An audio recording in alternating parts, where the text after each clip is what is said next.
करून घेतलो. आणि अजून एक लहान गोष्ट आहे, पुढे असताना नवोदय मार्फतातून मी 25 लाख रुपये निधी घेतला आणि 51 लाख रुपये निधी मी ह्याला मंजूर करून घेतला आहे आपल्या मशाभूमीला, आपल्या आरुद्रभूमीला. ते 51 लाखाची भिंत पूर्ण झाली, पण इथे 25 लाख रुपये निधी याचा 100% हे निधी शिल्लक आहे.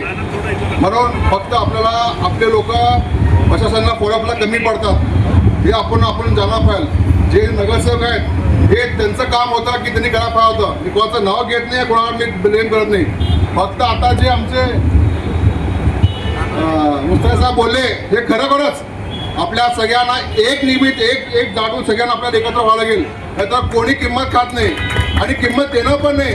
कारण काय, आपल्या सगळ्यांना एवढं शांत बसण्याचं कारण काय, आपले पूर्वज जे होते त्यांनी सगळं मोठे मोठे कामं करून ठेवले म्हणून आपण सगळ्यात शांत येत आपण ठिकाणी. हे सगळं केले, बँका बांधले, त्यांनी सगळे कारखाना बांधले, सगळे केले. आपले एक पिढी आपल्या वरती केली. आता येणाऱ्या पिढीला कार्यक्रम, या येणाऱ्या पिढीला सगळ्या भोगाचं पाहिजे यायला लागली. का तर आपण शांत बसला म्हणून. या ठिकाणी मी सगळ्यांना विनंती करतो की एक वेबसाईट माध्यमातून आपण एक वेब सिरीज माध्यमातून आपण हे चालू करून ना आपण निषेध कसं नोंदवायचं.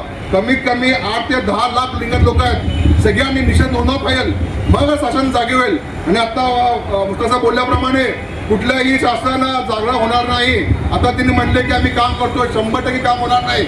यासाठी आपल्याला एकत्र येऊन या काळामध्ये, येण्या काळामध्ये आपण जर 21 तारीख तर नाही साहेब, एवढा टाईम देऊ नका.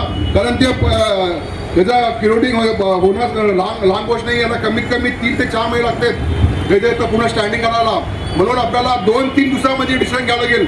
आणि 3 दिवसाच्या तिने नाही केलं तर 100% आपण एकत्र येऊ आणि रस्त्यावर उतरू आपण.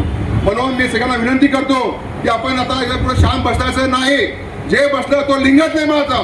या ठिकाणी मी तुम्हाला आवाहन करतो की तुम्ही सगळ्यांनी एक जागा व्हा. नाही तर बघा काय होईल आपल्या लिंगायत समाजाच्या सोलापुरातून. कारण सोलापुरात महाराष्ट्र एक नंबर लिंगायत आपले तर आहे, कोणी आपल्याला किंमत देत नाही. आज आपली काळाची गरज आहे. जर ही काळ गेली तर याद रखा.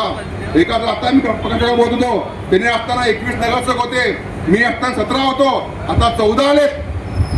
14 उद्या 10 येतील. समजू नका. म्हणून मी सगळ्यांना विनंती करतो की हेच टाइम आहे आणि हे आज काळाची गरज आहे. आणि म्हणून 2 शब्द बोलतो. जय हिंद.